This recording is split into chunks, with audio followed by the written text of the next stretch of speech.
Kaixo, Idurre Eskizabel naiz eta orain Oier Gillanekin solastuko naiz. Kaixo, Oier, zer moduz? Idurre, Ondo ni ere.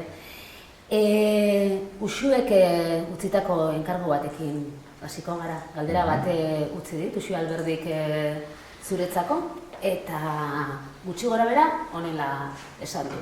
Kontatu du zure etxera joan zen aurreneko aldian ikusi zuela zure idazteko lekua dena hitz zerrendaz beteta.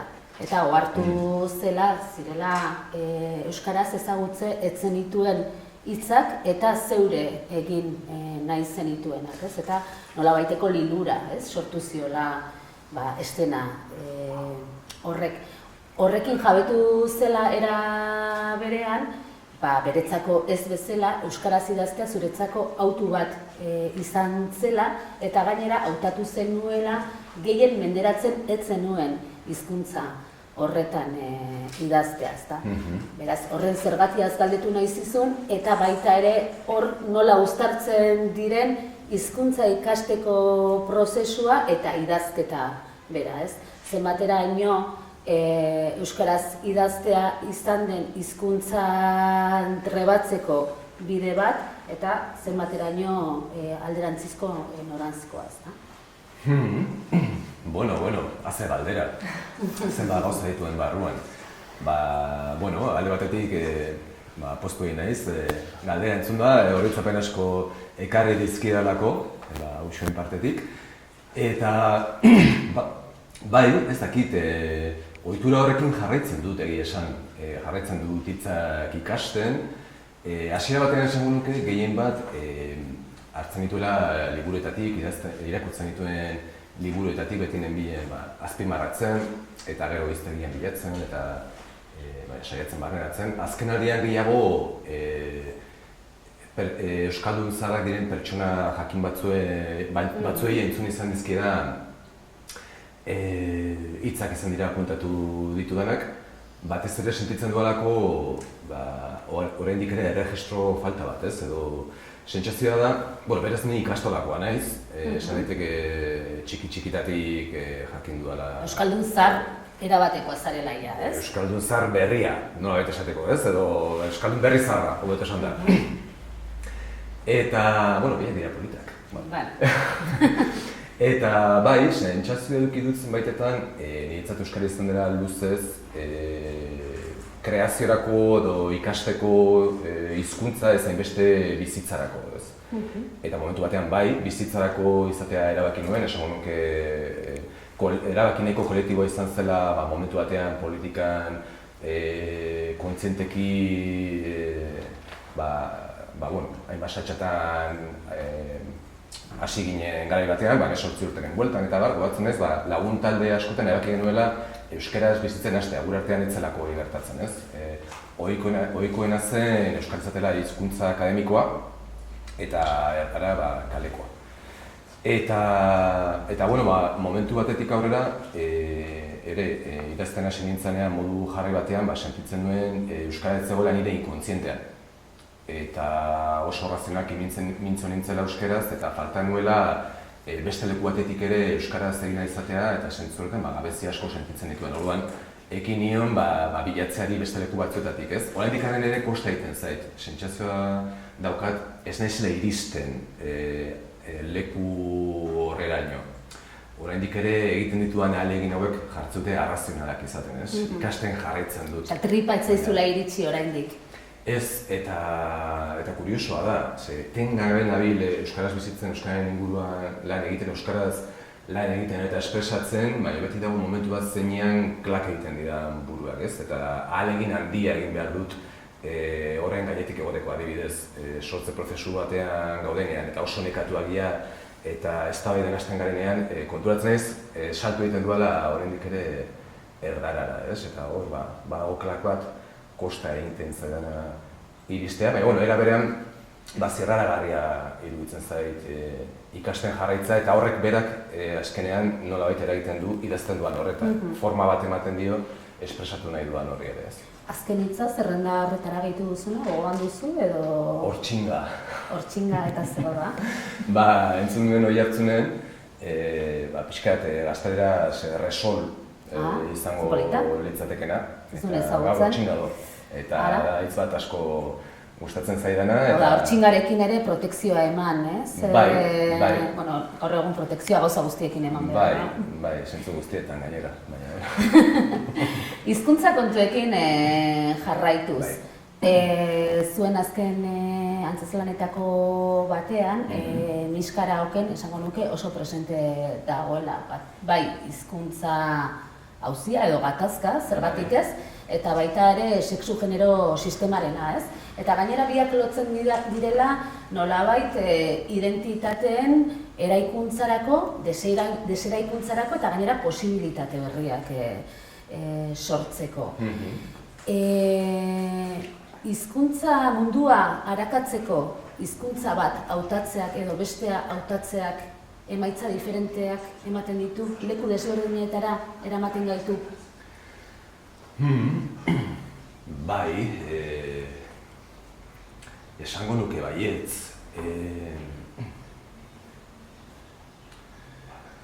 Miskara Okeren kasuan bai, oso modu intuitibo eta nabarmenean elkartu zitzezkigun bi gaiak, identitatearen ideia zegoen bien oinarrian, eta etengabe gurutzatu egiten ziren, nire kasuan bintzat bazituen ukitu autobiografiko batzuk, begiratzen nuelako pixkat atzera, nire Aiton Amonari begiratzen nien, nire Aiton Amonak obran aipatzen direnak andaluzak ziren, eta nolabait nire identitatearen sorkuntzan, zer ikusi dakana komentatu dugun berri honekin, hizkuntza autuarekin, sentitzen duen oso presente zegoela tentsio hori, ez? Hizkuntzarekiko etengabeko tentsio horrek eraiki egiten dago, eta hori naiz autuaren emaitza baino gehiago. Tentsioa bera, ez? Eta hori esploratzea interesgarria iruditzen zitzaidan dago, alegia tartean dagoena, iruditzen zait, badela tartean sentitzearen sentsazio bat, bizipen bat, identitateen tartean egotea, transegoera bat. Baina hori bera onartzea, baloratzea, azeptatzea eta disfrutatzearen neurri batean, gatazka, bilakatzen da identitate zeinu bat ere, ez? Horrek eramaten zaituen helmuga hori, baino gehiago, helmuga ideal hori, baino gehiago, ez? Eta sentzu horretan, gorputz identitatearekin guztiz elkartzen zitzaigun, gero egia da, hasiera batean bulkadan eria izan zen, gero ohi dugunez sortze prozesu kolektibo bat egin genuen, eta hor ere filtratzen dira aktore guztien eta parte hartzaile guztien esperientziak, ez? Orduan, behin planteatzen dela intuizio hori, nolabait gurutzatzen da bizipen ezberdinekin eta azken emaitza hori da, ez? Eta nik esango nuke aktoreek ere bizipen asko jarri zituztela mahai gainean zentzu horretan. Adibidez, taldearen parte handi bat Gasteizkoa da, eta Gasteizen euskararekin dagoen esperientzia beste bat da, eta era berean euskaratik lan egitea berentzat sekulako tentsioa izan zen, eta antzezlanaren forma izan zen tentsio horren araberakoa, ez? Eta asko esperimentatu genuen gorputzekin, gordintasunarekin, birustasunarekin, eta bueno, egia esan, hasiera batean ez genuen oso definitua diskurso bat, gehien bat jarritzen diogu intuizioari, ez? Nik uste dut emaitza benetan oso trans, baina diozuna, ez? Azkenean trans horretan erosotasunak aurkitzeko oso gonbidapen iradokitzailea dela. Bai, azken batean gatazka bati buruz mintzatzen ginen, eta gatazka oso presente dago, eta gatazkak badauka min bat ere, ez? Eta ispilu sozial bat, eta gauza asko mugitzen dira, eta ez da bakarrik kutsu eder bat hartzen duen zaben, ez da guseretzen garen eskenan hori biakatzen poesia, ez? Baina, bai, minetik abiatuta ere, nik uste gai horien inguruan min asko min handia dagoela, hori esploratzeakoan eta konpartitzerakoan, eta erritualizatzerakoan, min hori beste zerbait transformatu egiten dela, ez da, niri hori oso interesgarria iruditzen zait, eta inkluso humorea sartzea horret artean. Donostian jaioa 1975ean, Oier Guillán Bermúdez ahotsa da, gorputza da, begirada eta mugimendua. Berez guztiok ditugu ahotsa, gorputza, begirada eta mugimendua, baina Guillanenak beste askorenak baino ezagunagoa zaizkigu, sarri ikusi eta entzun baitugu oholtzan, antzezten edo errezitatzen, eta hiltzatuta geratu zaizkigu garunean eta gorputzean. Baina jendaurrean ez ezik, gordean ere erakusten ditu ahotsa eta begirada, idatzi dituen poema eta antzezlanen bitartez. Maiz, gorputza eta mugimendua ere nabaritzen dira hitzen artean. Are gehiago, bere hainbat eta hainbat testutan, gorputza da ardatza. 1988an argitaratu zuen bere lehen poema liburua, Begi bien sujauzia. Eta geroztik igaro diren 31 urte hauetan, beste 10 poema liburu, 5 antzezlan eta eleberri bat idatzi ditu. Horrez gain literatura kritikak, artikuluak, erreportajeak eta elkarrizketak ere idatzi ditu euskal komunikabide askorentzat. Denetarik idatzi du beraz, baina gehien bat poesia eta antzerkia nabarmentzen dira Guillanen lanen artean. Dena dela, berari gero eta gehiago kostatzen zaiola bien artean bereiztea, aitortu dio Itziar Ugarte Irizar kazetariari honek iaz egindako elkarrizketa batean. Eta zergatia ere azaldu zion. Zioenez, arte eszenikoetan orain gehiago interesatzen zaizkio irudietan oinarritutako lanak. Egitura narratibo itxiei ihes egiten dietenak. Eta hor, poesia makulu interesgarrita du. Dena dela, ñabardura bat ere egiten du. Interesatzen zaio poesia, ez literatura genero bezala. Gehiago omen da gorputzaren poetika bat bilatzea, eta poesiak dituen ezaugarri batzuk eszenara eramatea. Errepikapena, irudia, hitzaren musikaltasuna, metafora fisikoen sorrera, edertasunaren bilaketa eta jolasa uztartzea. Haren esanean, beren lan eszenikoetan poemak erabili izan dituztenean ere, gorputzetik eskaini izan diete bigarren irakurketa bat. Elkarrizketa horretan, Guillan idazlea hobeto ezagutzeko lagungarriak diren beste hainbat kontu ere azaltzen dira. Besteak beste, sormenaz duen irudia. Masajistarekin alderatzen du. Mina dagoen leku horretan sartzen dituzte hatzak. Mina bera desagertzeko modua dela jakinda. Horrelako sormena amesten du. Minean murgiltzen den sormen masajista bat. Bestalde, zer sortzen duen poema ala antzezlana, oso desberdin aritzen da masajista hori. Izan ere, testuak bakarka sortzen ditu, eta antzezlan bat oholtzara eramateko prozesua berriz kolektiboa da. Dikotomia horri buruz galdetu zion Danele Sarriugarte Motxalezek Ega txaldizkarian. Eta Guillanek bere burua idazletza duela erantzun zion, baita antzerkiaren eremuan ere. Baina horri ere egiten dio ñabardura. Hala, Mikel Azulon urte askotan esperimentatzen aritu zirela ekartzen du gogora. Eta iritsi zela momentu bat, zeinetan hitza zerbait fisikoagoa bilakatu zen. Ez bakarrik arrazoia eta kontzeptua, baizik eta ahotsa, jarrera, erritmoa, musika. Talde kreazioan, beti tentsio bat sumatu omen du testuarekin. Naiz eta testuan maitatu eta hitza maitatu, taldean lan egiterakoan botere gehiegi zeukan hitzak. Horretaz jabetuta, hitza desboteretzeko estrategiak sortu dituzte, baina maitasunetik, dio Guillanek. Kendu gabe hitzarik balioa, hitza maitatzen jarraitzen baitu. Maitasun aitorpen horren ondotik, idazten, sortzen eta antzezten jarrai dezala opa diogu Oier Guillán Bermúdezi. Hizkuntza orokorrean, aritu gara orain ez hizkuntza, baina esango nuke zure adierazpen artistikorako ere oso trans zarela, ez? Hau da, ez dakit zuk esan, ea zer iruditzen zaizun. Hau da, lenguaia, hizkuntza eta kode desberdinak nahasten dituzula, ez ezagutu zaitugu poesia idazten, ezagutzen zaitugu antzerkian, ezagutzen zaitugu baita ere saiakera, ez? Nik uste du Zauri Bolodiak baduela saiakeratik asko. Zer da, aseezintasuna, ez duzula topatzen benetan hau da nire espresatzeko bidea, da esperimentatzeko gogoa, da jolasa? Niretzat pixka eta alderantziz da, hau da, sorkuntzan guztia da obra deitu dezakeguna, momentu honetan niretzat elkarrizketa hau obraren parte da eta jolasaren parte da, eta nolabaiteko personaje bat egiten ari naiz ere, ez? Orduan, ni guztia hor kokatua ikusten dut. Gauza da, ez dudala hasieratik erabakitzen ze forma hartuko duen. Bulkada niretzat beti antzekoa da.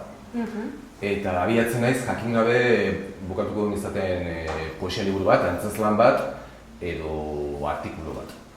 Eta hori gustukoa dut, ez? Ez mugatzea nire burua zentzu horretan. Gero, ia gehiago da eskatzen dizutela nolabait definitzea, eskatzen dizu gizarteak etiketatzea, eskatzen dizu lanak sailkatzea, marko bat ematea, eta kritikatu ahal izatea modu jakin batean, testuinguru jakin batean, edo egin ahal izatea salmenta erakusleioa non jakin behar duten non kokatu, ez? Orduan gehiago hortik handator eta saiatzen naiz hori umore sartzen, eta zari burudiakin adibidez, saiatu nahi autoironia handi sartzen hori guzti hori, novela da, saiakera da, zera xola, ez? Hor bat zegoen bulkada bat, eta gero grazia handia egiten dit, behar hori gauzak sailkatzeko eta enkajatzeko, eta bar. Orduan gehiago izaten da alderantziz, definizioa gero datoz, eta gainera gustukoa dut ez jakitea ere, ez? Eta permititzen neure buruari esploratzen zentzu horretan. Agian hasiera batean bai, hasi ginenean Mikel Azuren hasierako garaietan, eta gu poesia errezitaldietatik gentozen, eta hor bai, atrilietik abiatzen ginen, eta fisikziade jakin batetik, eta taula gainean egoteko modu jakin batetik, eta hor bai saiatzen ginen, nahasten pinturarekin, egiten diren gauza hauek, ez? Artidisziplina ezberdinak. Beti izan oso gauza estankoak ziren, eta urteekin joan ginen ikasten eta taldean ikasten neurri handi batean, guztiaren oinarrian bulkada bera zegoela, eta hori antzerkiak eman dugu, ez? Antzerkia bada niretzat arte disiplina ezberdinen arteko elkargune handi bat. Ze holtza gainean konbibitzen dutelako elkarbizitza egite dute eskulturak, eszenografiak, pinturak, argiak, gorputzak, musikak, kanpo begiradak, gauza asko daude obra bakar batean, ez da jende asko.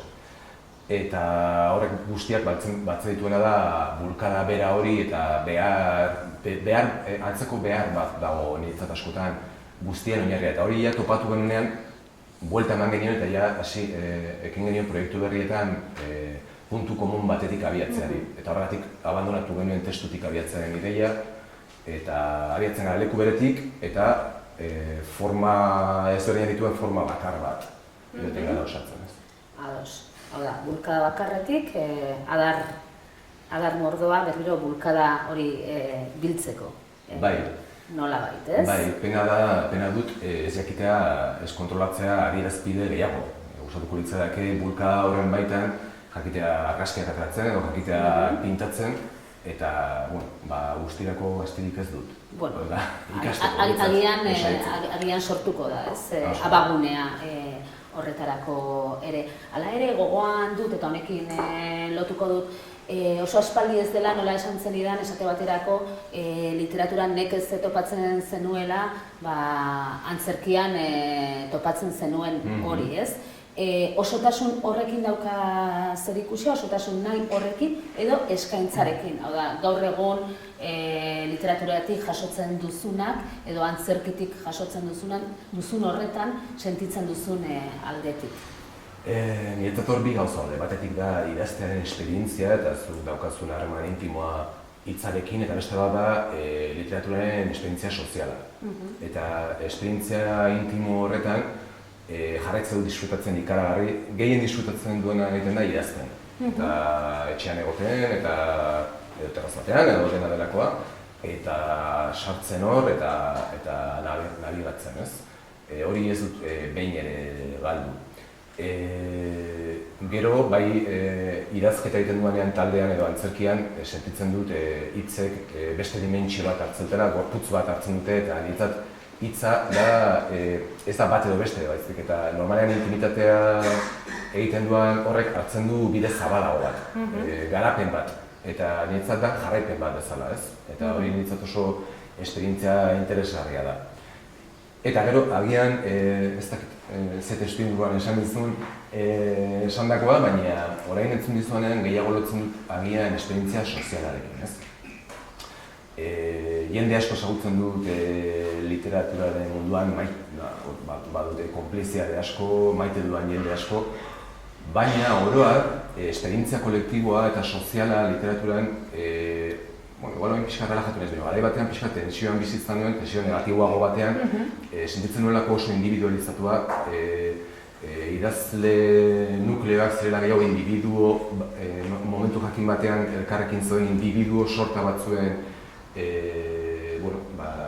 testuinguru txikiak eta baina ez hainbeste talde sentsazio hori, ez? Eta batzutan sortzen ziren energiak eta kritikatzeko moduak eta ezin ikusiak iruditzen zitzaidan, oso lotuta zegoela literatura bizitzeko modu batekin agian individualagoa dena edo egoa kudeatzeko modu individualago bat.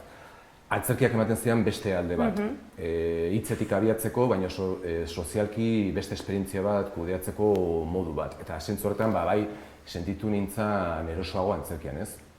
Beti sentitzen nuen nintzela idazleen artean nengoenean teatreroena eta teatreroen artean idazlea, ez?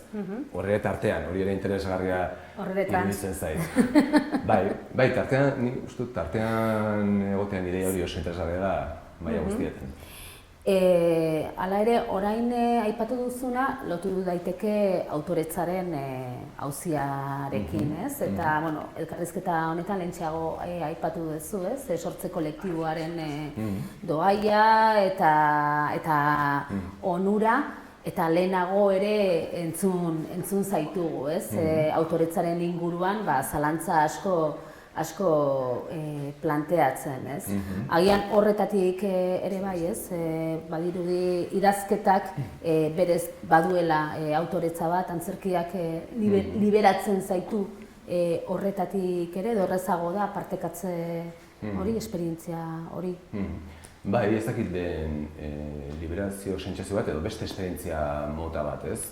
Egia da, lehen esan duguna, beti jotzen dugu, behar dugu egilei izena jarri, behar dugu horri pixu bat eman, proiektzio mota jakin bat, eta iruditzen zait autore eredu hori, antzerkian tradizio bat izan dena, azken mende batzuetan, lotura daukala mentalitate batekin zeinarekin ni talka egiten dudan askotan, ez? Zergatik egon behar da figura, kasi patriarka figura bat, dela guztiaren pixkat pentsalaria, ideologoa, jangoiko bat, ez? Eta antzerkian niretzat beste erabateko esperientzia denean, ez? Orduan, askotan sinatu izan ditugu testu batzuk kontraesanean setituta errealitatearekin. Hau da, eskatzen duguten zer, baina ez da gu bizitzen ari garena. Gero, zorionez joaten zara ezagutzen beste jende bat, beste errealitate batzuk, beste proiektu mota batzuk, beste tradizio batzuk, agian ez eskizunak hainbeste iritsi, abanguardien garaitatik, mundu mailan eta bar. Eta orduan joaten zara ulertzen, ez dela hori bakarrik, ez? Egin daitezkela, adierazi daitezkela gauzak beste modu batean plazara ateratzen zarenean, ez? Eta, zentzu batean gurekin, gure esperientziarekin koherenteagoa dena. Ze benetan, nik ikusten duena da, antzerki lan batzuetan, egon izan garean benetako talde lan bat egiten, naiz eta nik jarri izan dudan momentu batean eskua idazteko, ni igual izanez idaztea baino ez egilea. Orduan zer da autore bat, ez? Egilea benetan taldea da, nire lanaz, nire habilidadea hitza izan denean, beste batzuena izan da, jantziak bisualizatzea, koreografia bat diseinatzea, korala, mila gauza, ez? Baina hitzari ematen zaio halako pixu bat, eta nik idatzen ditut gidoiak benetan zinenak talde oso baten eta esperientzia kolektibo baten ahotsa. Eta hartzen nuen batek esandakoa, besteak esandakoa, eztabaida baten emaitza hartzen nuen, eta hori hitzaz jartzen nuen nire habilidadearako, baina besterik gabe. Ni sentitzen nuen idazlea zela nintzela, baina ez egilea. Eta zentzu horretan, plaza publikoan behar bat sentitzen nuen egiletzari uko egiteko, bestela beste erabateko proiektzio eta definizio bat ematen zaiolako, ez? Ez datorrena bat errealitatearekin.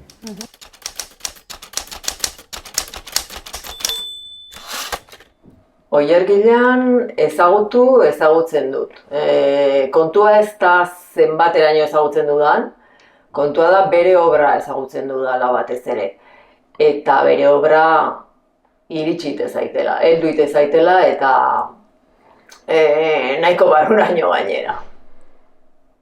Lanak izan ditut Oiergilearen obraren pasarte bat aukeratzerakoan. Arnezakeen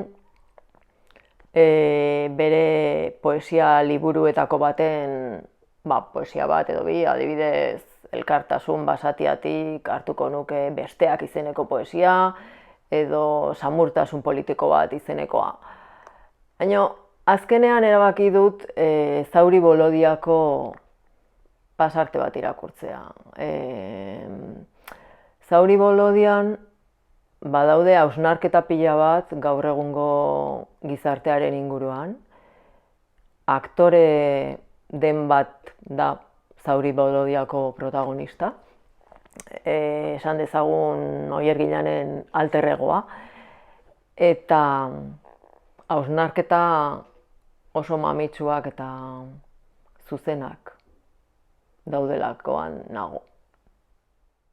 Gizona, nahi adina etiketa ezar diezaioket egun neure buruari.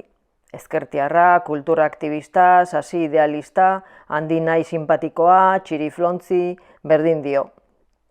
Iraultzailetzat jo dezaket neure burua. Neure buruari berari sinetsarazten saiatu eta egunerokoan, batzuetan, horren arabera jokatu. Bizirik irauten saiatu egunerokotasun ekonomikoki bortxatzaile batean etsipenak guztiz jogabe. Baina zer egin feminismoak kolpekatzen duenean eraldaketarako beharra? Non kokatu gizonezko heterosexual izendatu batek bere burua? Nola jokatu zintzo automatikoki eta hezkuntzaz lubakiaren beste aldean zaudenean? Nola izan Hego Afrikako gizon zuri heterosexual jatorra, beltzeriaren aldarrien arropostuen alde? Nola jokatu jaiotzez aukeratu ez duzun botere baten jabezarenean? Ez dut irtenbide kolektiborik, ez dut manifesturik eta ez dut izan nahi ere. Intuizio pertsonala besterik ez dut, kontzientziaren zamarekin ez ondoratzen saiatzeko. Eta intuizio pertsonalak dio nire txikian pitzadura izaten saiatu behar dudala. Ahalik eta protagonismo gutxien bilatzen duen konplize isila. Kontziente izan jaiotzez jasotako botereaz eta kontzientzia horretatik zartatu egunak. Ez sortu diskurtso berririk, utzi diskurtsoak ahalduntze bidean diren kolektiboen esku. Sortzekotan sortu jarrera berriak, jaiotzez dudan botere hori bera deseraikitzeko bidean. Autoboikoteatu daukadan boterea. Plazan agertzekotan agertu ahul, kontraesankor. Utzi neure azalean botere gatazka loratzen. Ustez nirea ez den diskurtso baten mesedetan. Feminista, zer nolako eskubidea dut nik jaiotzez boteredun izendatu duten honek feminista gisa agertzeko jendaurrean? Ez oten abil egun indartsu dagoen borroka bat neuretzat kapitalizatzen? Kapitala beti hor, presente. Garrantzitsua da gizonezkoak feminista gisa agertzea. Edo are garrantzitsuagoa da ez agertzea. Espazio publikoa beste batzuen esku uztea. Eztanda egin dezan guztiak horren alde gaudenon isiltasun konplizearekin? Galdera da. Ez dut erantzunik. Oreka lortzea zaila begitantzen zait sarri hezkuntza ezkertiarra kontra esan guztiekin, jaso dugun gizonezkoon rolari dagokionez egungo garaietan. Baina hori ez da ezer jaiotzez sumisio mezuak irentsi behar izaten dituzten pertsonen borrokaren aldean. Gizon ikusizina emakume bat zen. Hitza jarri duzu alde batean edo hitzari ematen zaion pisua eta aldiz horra adierazi dituzun beste jarduera ia guztiak oso gorputzezkoak dira, ez? Eta badirudi gure mendebaldeko dikotomia zibilizatorio horrekin topatzen garela behin da berriro, ez? Hitza arrazoia burua eta alde batetik eta gorputza bestetik. Aldiz antzerkiak gorputzera eramaten gaitu etengabe, ez? Nola baldintzatu du gorputzak Oier Gilan? Eta galdetuko dizut gainera, niri beti zure gorpuztasunak eragiten didan impresiotik, ez? Ahotsa, pentsatzen dut jende askok aipatuko zizula edo, ez? Oier Gilanen ahotsa. Zer ahotsa? normalean erabiltzen duzunak. Bai, beti pentsatzen dut gizon bat, ez? Baldintzatu zaitu horrek, baldintzatu Oier Gillan pertsona. Bai, nik esango nuke nire esperientziak ez daukala bakarrik antzerkiarekin zerikusia. Nik uste dut dela jende askok bizi izan dugun zerbait, kontraesan bat, barne borroka bat, gero eta gehiago azaleratzen dena zorionez. Eta bai, hasiera batean agian ez kontzienteki. Hasiera batean ez nintzen kontziente nire testuetan gorputza presente zegoenik ere. Hori kanpotik esan izan diat eta konturatu naiz besteen ispiluari esker, ez? Eta konturatu ahala, nik ere nire kontzientziazio prozesua jarraitu eta azkenean hasi naiz hori onartzen eta erabiltzen ere, ez? Ikusita ere mugitzen dituela gauzak, ez? Jendearengan eta niregan noski. Eta bai, ni beti sentitu izan naiz gatazkan egosten zitezkean definizioekin eta definizioi lotuta ustez jokatu behar nuen paperarekin bizitzaren antzerki handi horretan, ez? Eta bai, nik esan nuke oso txikitatik sentitu izan dudala gatazka hori eta jende askori entzun diot, uste dute benetan oso isildua den bizipen bat dela. Eta bai, eta beti egon izan da bulkada nire barruan hori nola edoala ateratzeko, adierazteko, partekatzeko eta gatazka onartuz, gatazka bisibilizatzeko, ez? Zergatik zehazki, ez dakit. Esango nuke beste nire intuizioa dagoela hor, behar bat oso zintzua dena hori bai, oso barrutik ateratzen zait, askotan saiatzen ez aldentzen ideia hauetatik, jazta, ez? Beste zerbait, ez? Bai, ateraiten zait, ez dakit, hor barruan dago, jarretzen du sentitzen gatazka hori hor bizirik, egunerokotasunean eta sorkuntzan, ez?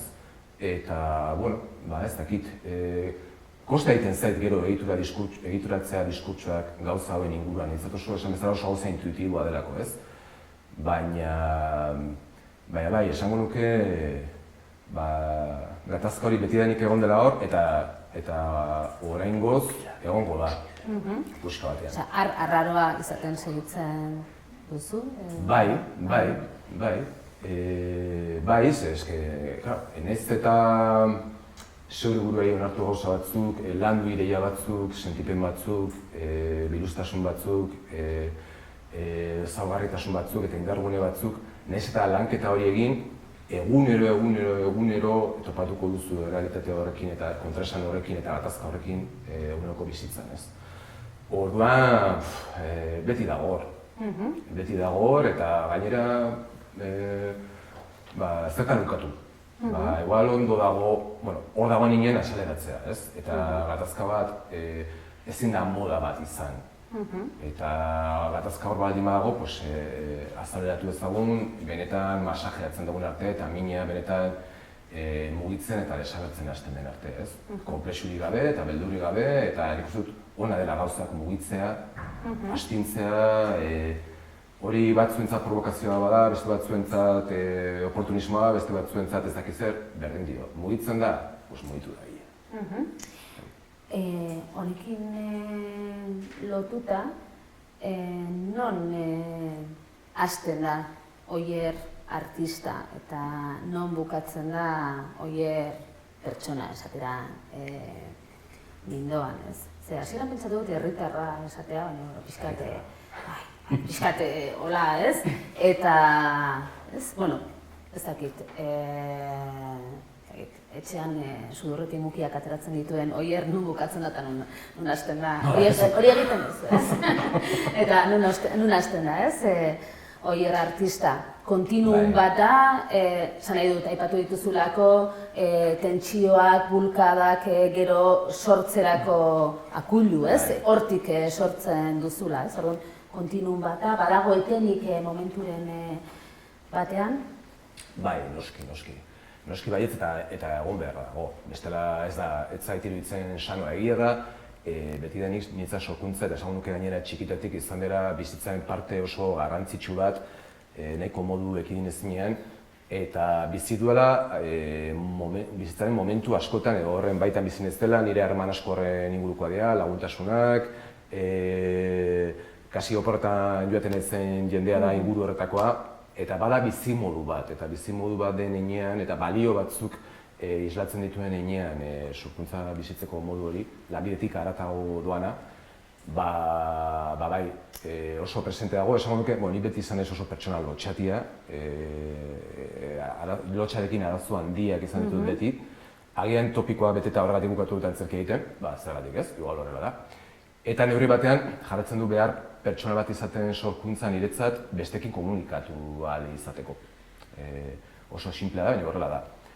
Hortik haratago, esango nuke, denborarekin bai hasten zela sentitzen behar bat ere babesteko pertsona hori, ez? Horregatik behin entzun nion Likusi eta geratu egin zitzaidan, ez? Berak ezberdintzen zuela pertsonaia eta aktorea eta pertsonaren artean, ez? Eta horrek lasaitasun handia eman zidan. Konturatzen nintzelako esposizio publikoa aktoreak bizi duena. Pertsonajea lasaiago bizi da.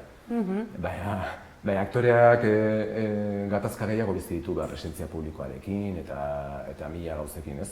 Eta jakitea pertsona beste eremu batean dagoela eta hori babestu daitekeela eta zaindu daitekeela, horrek asko horrela jartzen nau, eta bai, badaude pertsonarentzat espazioak, batzutan borrokatu beharrekoak, hau da, zaindu beharrekoak, babestu beharrekoak eta irabazi beharrekoak nola bait zure buruari, nik uste daite zai batzutan, ez? Ustea horretzat espazioa. Esan bezala oso lagunduan agolako gaina leku guztitatik, ez? Baina, bai, nik oso garrantzitsua dela hori zaintzea eta babestea eta aktorea bizitzea berriz, ironia askorekin, humore askorekin eta dramatizazio gutxirekin, edo desdramatizazio handiarekin? Bai, dramatizatzen dezunean jakin hala ere jolas bat dela, ez. Aipatu dezu zeuk oraintxe, zuretzako jarduera sortzaile hori ogibidetik harago bizimodua dela iaia, ez? Eta nik Oierlilan bultzatzen dudanean ere, iaia aktivismo artistikoan kokatzen dut, ez nahi aktivista, egia da, osta nahiz. Esan nahi dudana da, Mikel Azulon ezagutu zaitugu esate baterako, ez bakarrik nolabait zure proposamenak aurrera eramaten, baizik eta beste batzuenak sustatzen egiten aurrera eramaten. Zertarako, zergatik? Zer dakarkigu gaur eta hemen aktivismo artistiko horrek, ez? Niretzat aktivismo artistiko hori ere obraren parte da, nire batean. Obra baldin bada dialogo bat zure inguruarekin, jendartearekin eta jendarte batean parte hartzeko, komunitate batean parte hartzeko modu bat beste batzuk dauden bezala, nik hori ere horren baitan ikusten dut, ez dut beharra ikusten hainbeste hori ere banatzeko bestetik, ez? Eta gainera iruditzen zait, hola pertsona jende asko aktivismoan dagoena oso kreatiboa dela. Dena, iruditzen zait jende askok bere kreatibitatea horretan islatzen duela eta benetan sormena dagoela horre, sormena ez dago bakarrik produktuan.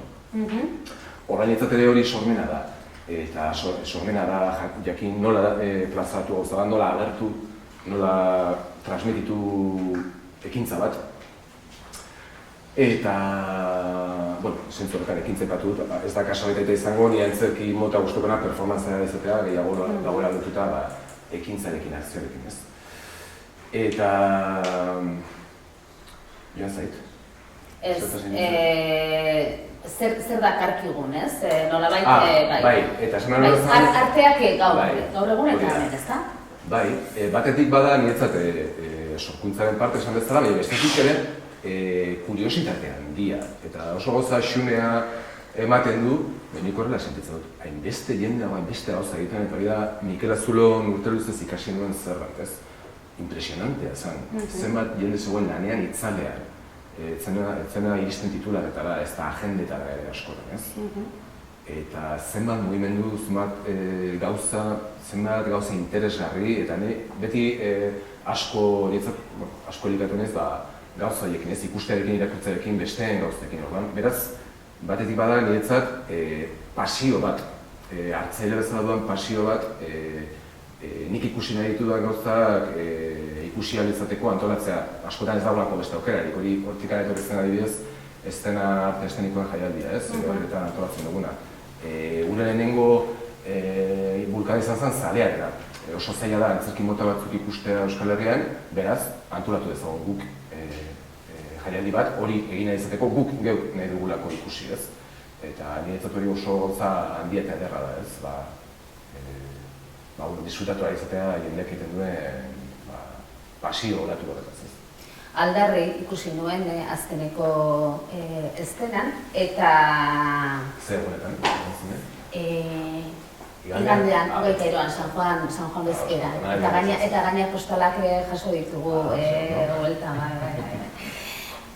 baina, bueno, asko gustatu zitzaidan Aldarriren abiaburua neuk ere aspalditik daukadalako galdera hori buruan bueltaka. Igual ez berdintxu formulatuta, ne uste dut nolazko berdintxu xamarrean dela, ez? Uste dut galdetzen zenutela gaur egun Orereta bezalako leku batean, baina izan daitekena Euskal Herriko eta Mendebaldeko beste ematerri hiri, nola eta zer eta nola aldarrikatu, ez? Eta nire buruan aspalditik dabilen galderetako bat hori da, ez? Gaur eta hemen zer ote den pertinentea, lehentasunezkoa aldarrikatzeko izan daiteke, baina izan daiteke idazteko, antzesteko, kantatzeko, pentsagai izateko, pentsagai eta egingai izateko azken batean, ez? Usten duzu, urgentziarik, lehentasunik edo oiergilanenak non daude momentu honetan? Bai, ez dakit. Kosta egiten zait orokorrean hitz egitea, ez? Ezin guruke aukeratu oraintxe gai bakar bat behintzat asko izango lidarekelako, ez? Antzerkiari buruz hitz egingo bagenu, gorputzei buruz, Euskal Herriari buruz, hizkuntzari buruz, oso zabala da eta oso pertsonala, ez? Eta pertsonaren eginen kolektiboa, baina aldarrikatzeko bulkada hori, bai hori bera bada zerbait galtzea nahi ez dukena, ez? Aldarri emanaldian, azkenean aktorekin batera egin genuen, aktore talde bat zan guretzat, eta bakoitzak batzukan imaginario bat, batzukan zer esan bat, batzukan behar bat, eta gure lan izan zan horren ispi izatea eta laguntzea talde ezala hori plazaratzen. Baina era berean esperientzia, jakatu zen esperientzia kolektiboa, baina individualetik hasita ere, ez? Eta hor topatu egitun puntu komun asko zeudela, baina elkartzen zituela guztian zen aldarri hori egiteko beharra. Eta hori bera ere bada estintzioan egon daitekeen zerbait edo balio bat, ez? Ez dakit, konformatzea daukagunarekin edo izatea sentsazioa aldarrikatzeko bulkada hori iraganeko estetika baten gauza bat dela. Eta ez behar bat, beti egon daitekena hor. Eta, aldarri balio hori zabaltzen jarraitzea eta kutsatzen osa erra iruditzen zait. Bale, keinuka ari zaizkigu, beraz, oraingoz eta oraingoa bukatu behar dugu, baina amaitu aurretik, Edorta Jimenez elkarrizketatuko duzuzuk urrena, eta orduan berarentzako galdera bat utziko dizut. Ostadarrak lurra aurkitzen duen lekua, da bere azken novela beltza, eta novela beltzean ohikoa denez, gai beltzak dakarzkigu, polizia, gure kasuan ertzaintza, dakarkigu tortura, dakarkigu violentzia, dakarkigu gehiagikeria, ustelkeria, boterekeria, esan dezakegu gure jendartearen erretratu bat ere izan daitekela. Eta pixka bat nire obsesioa gaur eta hemen zer den pertinentea denez, horixe nahiko nuke galdetzea Edorta Jimenezi. Gaur eta hemen bere bizi aroan eta gure mundu garaian zertarako eta zergatik idazten duen Edorta Jimenezek. Oso ondo, baina kontu. Oso ondo, eskerrik asko Ider. Eskerrik asko zuri. Aipatu dugun bezala, nik orain Edorta Jimenez elkarrezketatuko dut, plazer handiz.